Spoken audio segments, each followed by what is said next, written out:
Why do we fear speaking up in Tamale? Why is it that in Tamale people can complain about a problem for years, but the moment you ask them to speak publicly about it, everybody suddenly becomes quiet? Stay with me, because by the end of this video, I think you will understand why some of our biggest problems survive for so long. And it might have nothing to do with the problems themselves. It might have everything to do with our silence.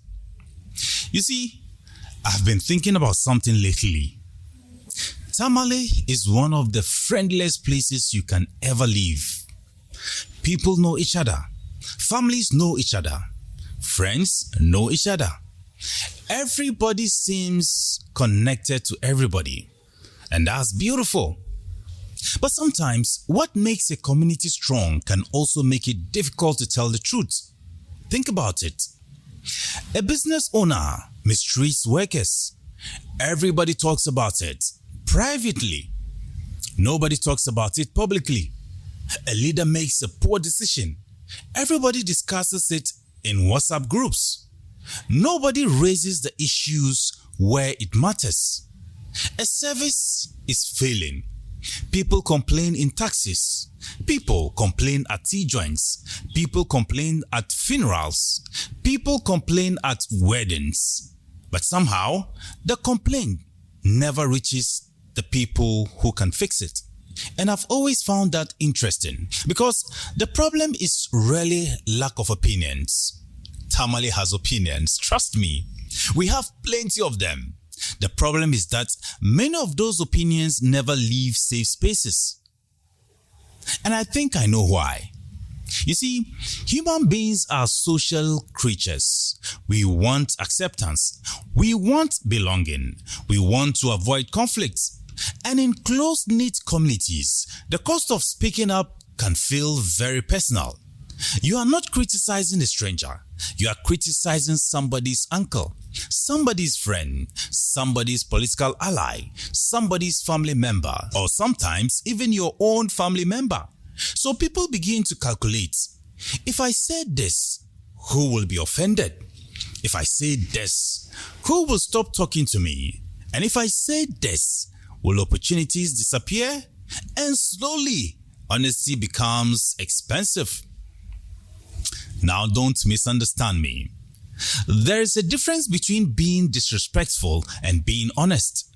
The two are not the same. A society needs respect, but it also needs truth. Because respect without honesty eventually becomes fear. And fear is a terrible foundation for progress. You know what's interesting?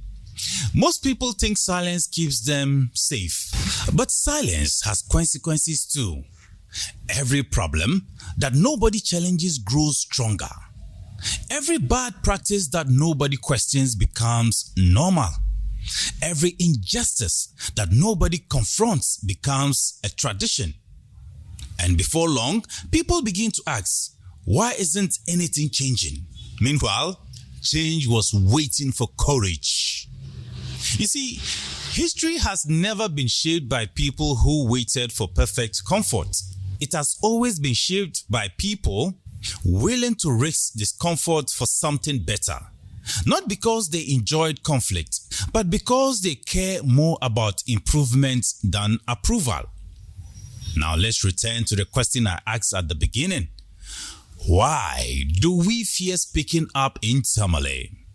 Maybe it isn't because we don't see the problems. Maybe it isn't because we don't know the truth. Maybe it is because the social cost of honesty feels higher than the cost of silence. But here is the question I want you to think about. What happened to a community when everybody sees the problem? Everybody knows the problem. Everybody talks about the problem. But nobody is willing to publicly address the problem. Think about that. Because the answer might explain more about our future than we realize. Share this video with someone who believes Tamale can be better, because progress does not begin when people start whispering. Progress begins when people find the courage to speak.